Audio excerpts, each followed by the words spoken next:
Business is messy and unpredictable. Sometimes lonely. So lonely. So lonely. And inspiration can often come from really weird places. We pick up where the bullet point blogs and the highlight reels leave off. We start with the stories. Welcome back to So Here's My Story. I'm Jody. I'm Elliot. And I started off my morning this morning getting a Facebook message from Nils, who we haven't mentioned in a little while. Actually, that's not true. We did mention him last week, which is the point to what I'm mentioning now. And now this is going around in circles. You're giving me that face. You're like, I'm like, well, should we start over? Maybe we should start at the beginning. No. So last week, this will make more sense if I actually do it chronologically. And by the way, let me just break in to anybody who is harboring any thoughts that maybe they do script this. Every now and then we like to prove that, oh no. No. We do not script it. So last week we welcomed Ida, although I'm still not sure if it's Ida or Ida, but I did mention that I thought she might know Nils. And he actually sent me a message this morning and said, yes, she does kind of know me. She's my wife. Nice. So they are married. And apparently she was very excited that we mentioned her last week. And this week. So we are once again, hats off to the Swedish crew. We love you bunches. So it's good to hear from you this morning. But we were welcoming her to the group. And I did want to say a little bit about that before we get about all the rest of our business. So if you have not joined the Facebook group, please do. You can find it from the top of our website, which is sohere'smystory.com. You can find it from the Facebook page. You can also just on Facebook look for SHMS Podcast Community and click the join button. But what we're going to be doing, we often hear people say that they talk back to us, that they are in conversation with us as they do it. And we've thought about ways to get people actually into the episodes. But before we can figure out that technological hurdle, we had an idea. And I think we're going to test it out with a couple people from the group. So volunteers welcome. And we're going to do kind of either a Zoom or Skype, online Google Hangout, but not Google Hangout because I hate Google Hangout. So Zoom or Skype group call to talk about some of these things we talk about and experiment with creating more of an actual verbal community and not just written. So right, how to incorporate the group, how to incorporate the comments that people are actually saying back to the podcast when they listen to it. Right, because one of the things, and it is notably a challenge with this conduit. I mean, the great thing about this conduit is you and I can have a conversation that reaches a bunch of other people. Yes. The downside is we don't get to hear those people. And I know for both of us, that's a huge bummer. And so we're trying to figure out ways that we can make this more of an actual conversation and not just between you and I. So, so we also welcome ideas about that. If you ever thought, gosh, I wish... We've actually talked about live events. That's a much bigger hurdle to get over. But if you've ever had a thought like that, please share it. Shoot us an email, join the group, send us a message of some sort. What, a carrier pigeon? Somehow, yes. Fax, if you happen to be writing from 1986. Oh my God, a fax. Yes. Yeah. Anyway, that's it. So your turn. All right. What I'm going to do is thank our sponsors, Tom Loveland at Mind Over Machines, Cat's Copy, the architecture firm of GWWO, and Marycraft Staffing and HR Solutions. All right, I'm going to hop in with a story. Is that okay? Please do. Absolutely. So here's my story. I'm pretty sure that we've talked before about this one particular line of the work that I do that I have somewhat jokingly referred to as like business couples therapy. Right. Sometimes it's two partners, sometimes it's a direct report, sometimes, it could be just any old person or one person that's having multiple issues. But what is always the case is that they are people that the company really highly values their contribution and what they get from them. But there are interpersonal issues of one kind or another. Interestingly, as you talk to them, there's usually also some sort of like operational reason that is making those interpersonal issues kind of come to a head. But that's not really where I went ahead with this story. I've been doing a lot more of that work lately. And there's this theme that keeps coming up over and over again. And so I'm going to tell at least one example, but then I want to dig into the kind of just the concept of it. So take something like delegation, where part of the problem is that delegation takes a certain kind of trust, or I hear people say things like, well, I don't have anybody that I can give it to who'll do it the way I want it. And so I'm going to have to do it myself, or I can't trust them that they'll get it done on time. And so I have to do it myself, like those kinds of things. And what's fascinating about it, and this is just one example, I give you like 30 other things that have nothing to do with delegation. But the thing that I see over and over again that is often at I think is underneath these things that end up needing business couples therapy is this perception that the alternative to that looks like, in that case, well, so I'm just supposed to like let deadlines pass or have crappy reports, or it's this binary switch. And it's the difference between like, they're imagining it as a light switch, like an either or option of either I do it this way with these incredibly high standards, or I let everything go to hell in a handbasket. Instead of imagining it as a volume knob of some sort, like, well, okay, because what's fascinating is in 100% of these cases, someone has a trait that is really valuable, like high standards and gets things done and really good at implementing or whatever. It's a trait you don't want to destroy or get rid of or cut out, but it's like every great trait has a nasty underbelly when it's being used to a way too much degree. And it just needs to be dialed back or tempered or used in a slightly different way. And so and it just keeps coming up. And so that difference between like things being a light switch versus a volume knob feels really relevant. And that's where my story ends. Okay. So once again, returning to our theme of this not being scripted, there are a couple different points that I was taking notes on. One is the reason behind delegation, which I know is not the purpose of your story, but you were saying that it's a matter of trust, and it is, but it also takes a sense of, that tied into that is you're letting go, and maybe you lose your own sense of purpose. And so that's a whole part of delegation. But the other part, when you say, well, am I okay with crappy reports, or this customer service thing is not going to be done so well, I think often what gets confused in this binary switch is either you do it the way I do it or it's wrong. So that's the switch. I mean, I go back to when I load the dishwasher, Nikki will tell me it's wrong. Now, and the question that we've gotten to is it wrong because it's not the way you would have done it, or is it wrong because the purpose outcome, the outcome was not going to be realized? Now, on some occasions, maybe the outcome wouldn't be realized, but a lot of times, as we've sat down, well, it's not the way that she would have done it. I see that it's a lot of times it is a binary switch, meaning if I delegate, it won't be done exactly the way I would have done it. So maybe it's not just, it shouldn't be a binary switch, but instead a volume knob.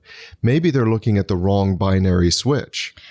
Yeah, it could be. And it's funny because now it's going to be hard to not stay within the category of like how this shows up in delegation. And I'm going to try and think of another example too, to kind of round it out. But the funny thing about the way you just talked about trust is I think that's something that really gets lost in trust.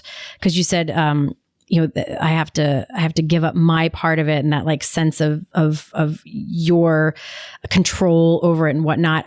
I often laugh at how often trust is used as a word when what somebody really means is no. They actually were talking about certainty. Like, I can't trust that it will be done exactly. I'm like, actually, that's not trust. That's called knowing, and that's called certainty. And that, like, faith and trust are actually not the same as certainty or knowing. It's a very different kind of thing. So that, which is very uncomfortable. So it speaks to why, and there's a lot of things we should do a whole episode on delegation. I'm trying hard to stay out of the things I want to say about that. There is a difference there where you're right, that the outcome is what you don't know if it's going to go the way you want. Like is it wrong because the dishes don't get clean, or is it wrong just because it's not how you want to do it? That is very, very different. But I think like another example of where this distinction comes up, I think, is even in terms of, let's say, like power dynamics of people who are trying to, where they make a really big distinction between personal and business. So they'll say like, well, and this especially comes up if someone is a kind of a new leader and they are, or new to leading, and they know how to be a friend of somebody. And they imagine that if they have to then hold that person accountable, in some way that they need to be a different kind of person to hold them accountable. And so they make this like light switch flip where like, oh, now I'm going to be, they sort of take on all these almost like sort of dictator roles, and I can't care about your personal life because I'm holding high standards for getting things. I'm using like my robot voice now. Well, no, but I'll tell you exactly an example that I had because I ran into this when I became a trial lawyer right at the outset of my legal career. I had to go into trials and cross-examine people on the other side. And of course, when you envision cross-examination, you envision somebody who is just rude and abrupt and a jerk and, and you know, kind of doing a mic drop with every single kind of, every other You question. can't handle the truth. You can't handle the truth. And I realized very soon in that I'm not that guy. Right. I mean, I enjoyed cross-examination, but I'm not generally a rude and dismissive and an angry type person. And I thought it was a binary choice. I thought it was, if I'm going to do trial work, I have to be this guy. And if I'm not this guy, then I can't do trial work. Yeah, it's like a trade-off. It's a trade-off. Yeah, and I think what fascinates me about this thing so much is that it is reasonably true, and I try to stay away from absolutes because I'm sure we could come up with examples where this is not the case. But in most cases of things, both ends of that spectrum are not super helpful. So when the reason that I get so stuck on this concept of the dangers of this light switch feeling is that, so back to like sort of the friends, caring about someone's, you know, connecting with somebody personally, and then also trying to manage them, you know, all the way over on, oh, hey, they're my buddy and I'm going to let them get away with anything because they're my friend and, you know, whatever. It's sort of that side of things. Not a great way to manage. No, we tried that. Didn't work. And then flipping all the way over to, I'm the boss of you and you have to do what I say because, you know, I'm in charge and it doesn't matter what, like, also not good. And so whenever, and almost every single example that I can think of, the two ends are that not good. And so when somebody feels like those are their only choices, it's no wonder that they're kind of stuck and they don't know what else to do. So opening up that spectrum, imagining it more as this volume knob that you can kind of tweak and turn, or more like a, you know, sort of stereo equalizer or something where you're trying to find the right balance is so much more useful. And yet for some reason, I don't know if it's like a glitch in the human operating system, we're just not typically very prone. It's like our brains try to classify everything into like left, right, good, bad, right, wrong. There's some binary pull. No, I do think we have a bias towards certainty. And I think that, that's interesting. So for example, and I had this conversation with a client last week. I'm sorry, I keep thinking it's last week because we were off yesterday for the 4th, but, but no, I had a conversation with a client on Monday, and I always have these conversations with clients, and it revolves around control of a company. Mm-hmm. And so a lot of people tend to believe I need 51%. If I have 51%, I control everything. Right. If I have less than 50, if I have 50% or less, I don't have control over anything. Right. And so last week we had a conference where I had two 50% partners. They had known each other since like 5th grade. And so they were very comfortable with where the company was going. But now they both felt a need to bring this new person in, and they were going to give her maybe 15%. Mm-hmm. And so we all of a sudden had to start going to the volume knob and away from the binary thing, because I was saying, you know, first I had to disclose that there was a volume knob option, right. You know, meaning that we could say, look, we can set this up so that she has absolutely no say on issues 1, 2, and 3, but you may decide on issues 4, 5, and 6. You need unanimity, meaning that, or 90%, meaning that 4, 5, and 6 can't be done over her objection. Right. Yeah. But maybe 1, 2, and 3 can be. And even when dealing with partners, it's not that 51-49. And the other thing is, it's really interesting. That right now, I control or I own 100% of my law firm. But that doesn't mean I don't have important stakeholders. Right. And so we sit around and we will talk about important issues. And I started this law firm in 2002. So, we're 16 years in. And I don't think I've ever had a vote. Right. I've never called a stockholder vote and said, well, I win. We're not counting noses because... Well, I've often felt like if you're getting to a situation in your business where you're coming down to like my percentage versus yours, you've kind of already lost. You've already lost. You're already in a place you don't want to be. So you have the conversation, and ultimately, yes, there might be a decision that has to be made, and somebody is in the role of making that decision. Well, you said something a minute ago that was so useful.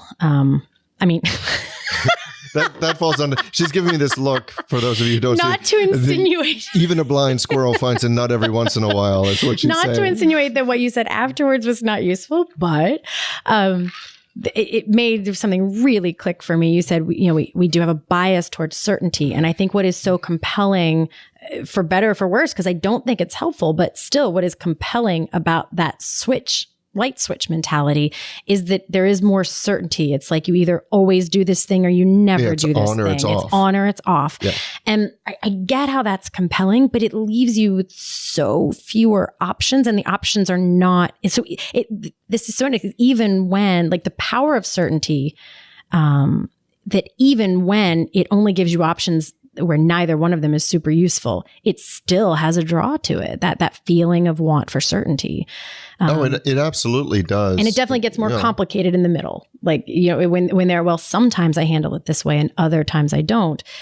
I get how that can feel more, uncertain. Well, and the thing is, and you can see it in everyday life. I mean, and we're not going to venture into politics here, except to say that in the current political environment in the United States, you see a lot of certainty on both sides. If you believe this, then you are a fill in the blank. If you believe that, then you are a blank.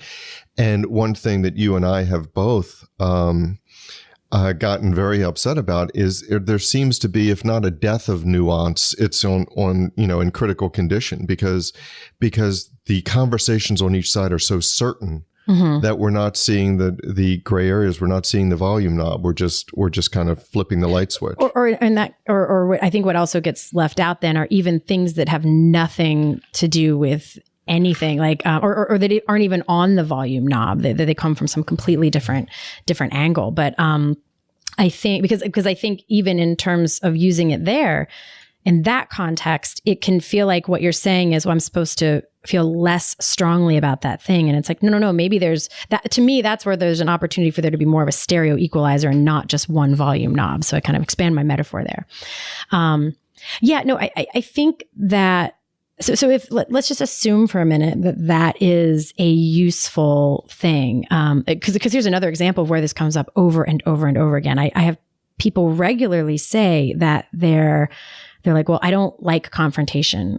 So I don't address things as they come up. And the irony of that is, first of all, no one loves confrontation. I mean, well, maybe some people get a kick out of it, but the fascinating thing about that is that they are imagining confrontation in this very light, switchy way. Either it's off or like ballistic missiles are exploding all around me. And what's fascinating, and this really is at the core of most of the issues that I come into, is that people, in an effort to avoid confrontation, are not dealing with the tiny things that come up, and therefore they build into something that then actually creates the ammunition for large-scale confrontation or really toxic situations, instead of what I often think of as like, sort of interpersonal hygiene, sort of the flossing of the regular flossing that actually isn't that big a deal if you floss regularly and get that stuff out,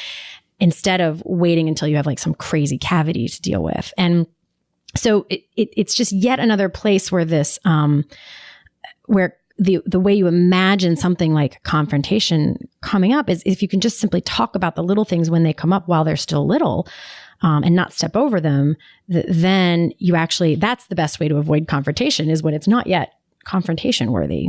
But no, and that's true. My friend Leanne Davey, who speaks all across the country on conflict within corporations, it's really interesting. Her take is that there should be more conflict in organizations and not less, because, and I'm going to completely botch her central message, but my takeaway is that in the absence of conflict, we settle for unappealing and middling solutions because we don't talk them through. And so she works with management teams to actually talk through these kind of conflicts, because avoiding conflict means that you are accepting something else.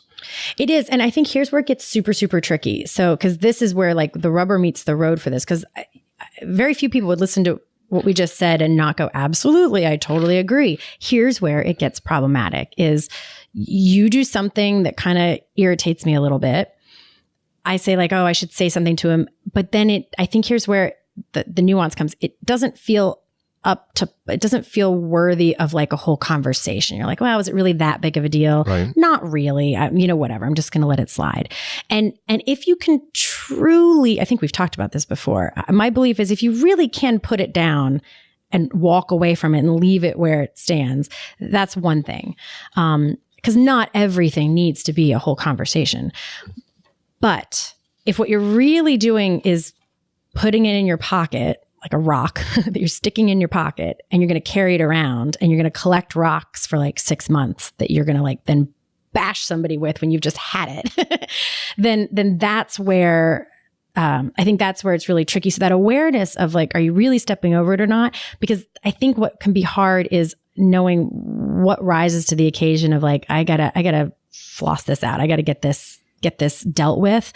Even just to say, interestingly, I sat as the third party in a conversation where what needed to be said was, and this is so interesting. There was a period where one person had been really offended by something the other person did. And it took about a week or 10 days before they realized that that's not what had actually happened.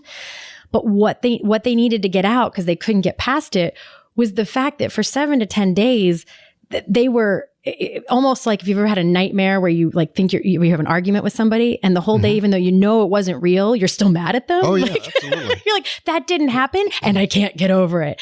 That's what was happening here. And so the conversation that had to happen was like, look, I now know that this was nothing and that I just misinterpreted a chain of events, but I'm still having trouble getting over how that is.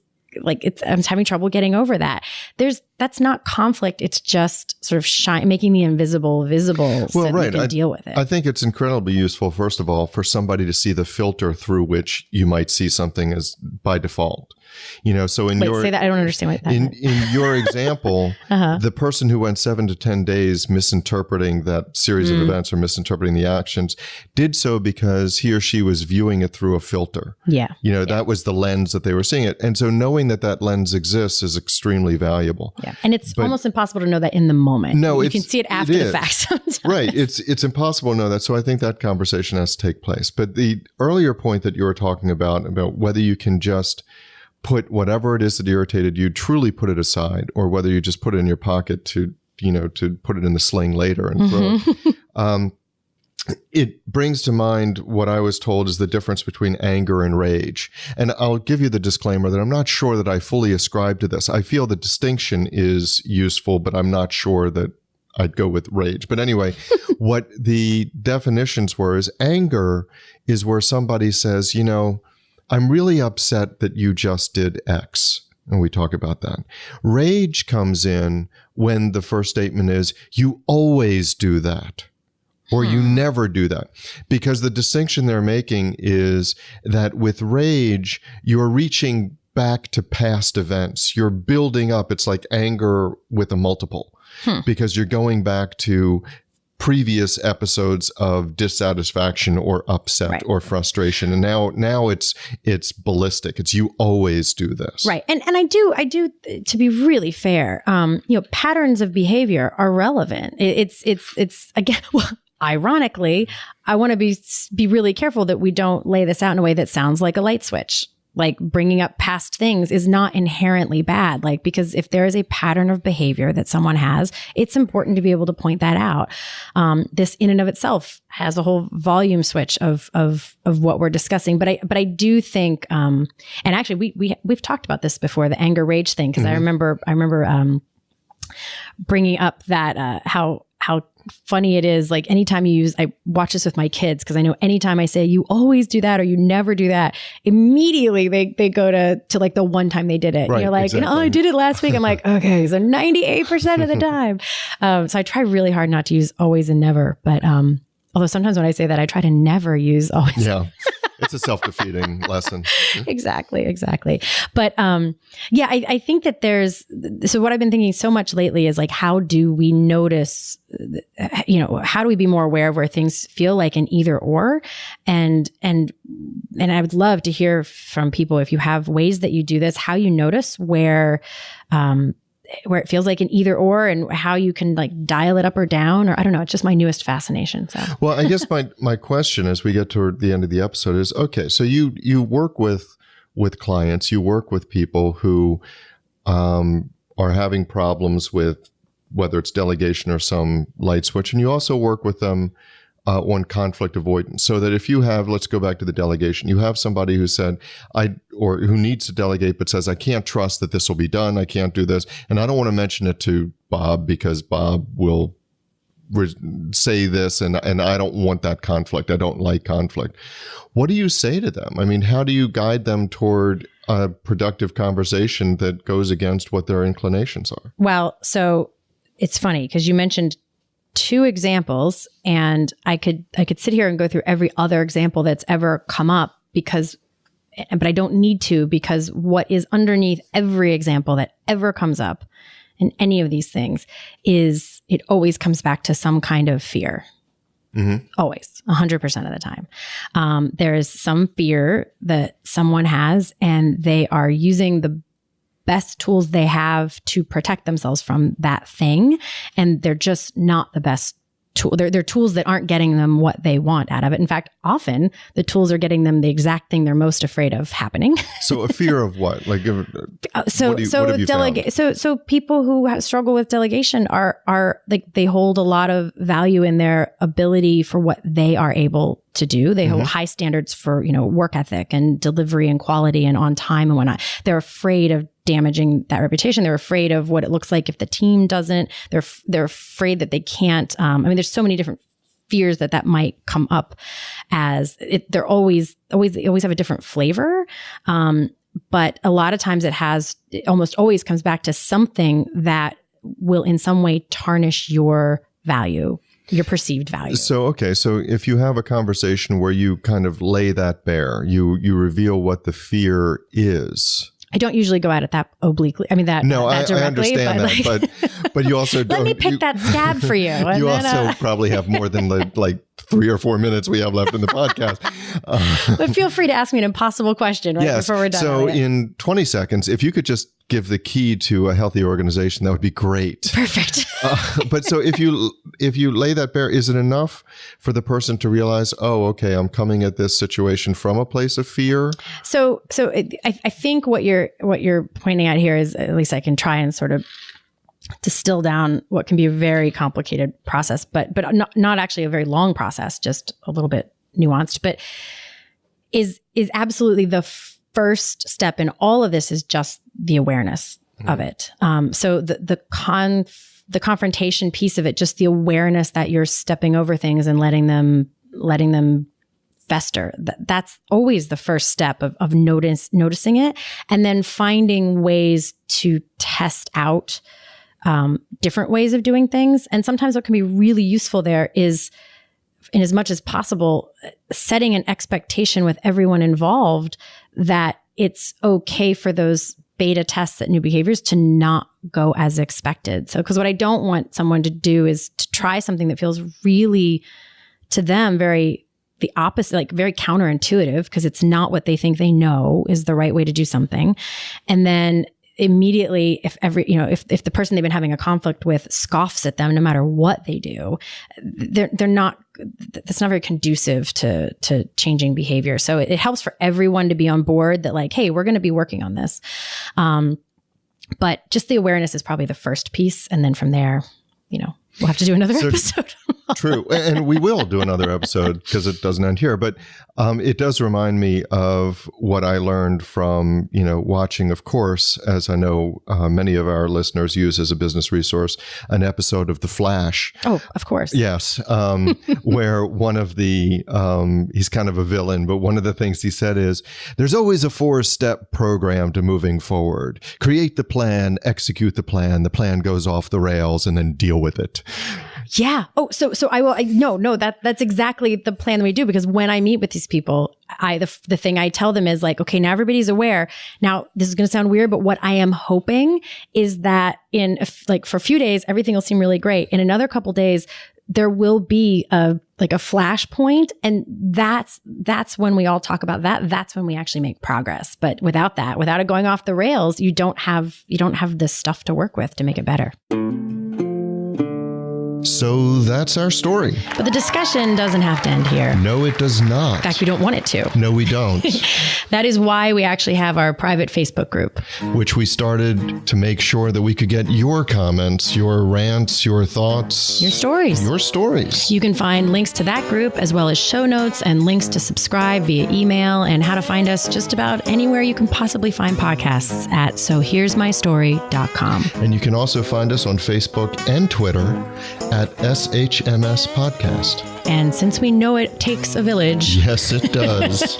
We'd like to thank our village, our super talented, incredibly patient team. And occasionally snarky team. Yeah, but in the best of ways. In the best Lovingly of ways. Snarky. Yes. Good mockery. So a huge shout out to the people who actually help us produce our show. First, our sound engineer, Tom Hansen. Thanks to Christy Schmier for our brilliant show notes and all the other fantastic writing she does for us. And to Taylor Mathauer for doing just a little bit of everything. Including wrangling us. Which is no small feat. No, it's not. This is Jody Hume. And I'm Elliot Wagenheim. And you've been listening to So Here's My Story.